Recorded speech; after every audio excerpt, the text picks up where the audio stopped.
سه تایی 12 تایی. آقا این نسخه به ما میدی؟ اوه دکتر کی بوده؟ بره چی؟ تو رو با خشاب کلاش اشتباه گرفته، سی تا شیاف نوشته. بیا آقا. اینا چیه؟ چست زخم 100,000 تومان خورد نداشته. ما حروم خور نیستیم. اینجا ما.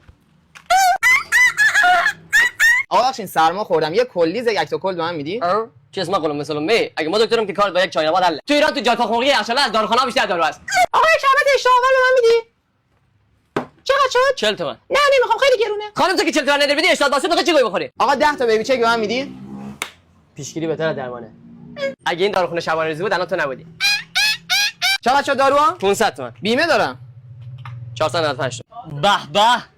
گول به. آقا دندون دردم یه لیدوکاین به من میدی؟ بو دندونت که فکر نکنم بخوره درد داشته باشه ولی خب. آقا یه سامینوفون بده.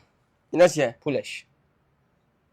آقا خمیر دندون خوب چی دارین؟ خمیر دندان سیگنال اکسپر پروتکشن جدید. آقا بخشین فراموشی گرفتم، چیکار باید بکنم؟ تا فراموش نکردم این فیش پرداخت کن. آقا این خدمت شما. اوه دو تا خبر بد برات دارم. اولیش اینه که تو 24 ساعت بیشتر زنده نیستی. دومیش چیه؟ اینو بعد دیروز بهت میگفتم. چرک خوشگلات سر وقت نخور. همه رو نگرد بعد اینجا با هم بخور. برای چی؟ چرکا غافلگیر. بدون چرا شیاف تاثیرش سری میذاره؟ نه برای چی؟ چون از پشت بره همه رو غافلگیر میکنه. مشکل چیه؟ مشکلم اینه که همه منو نادیده میگیرن. نفر بعدی.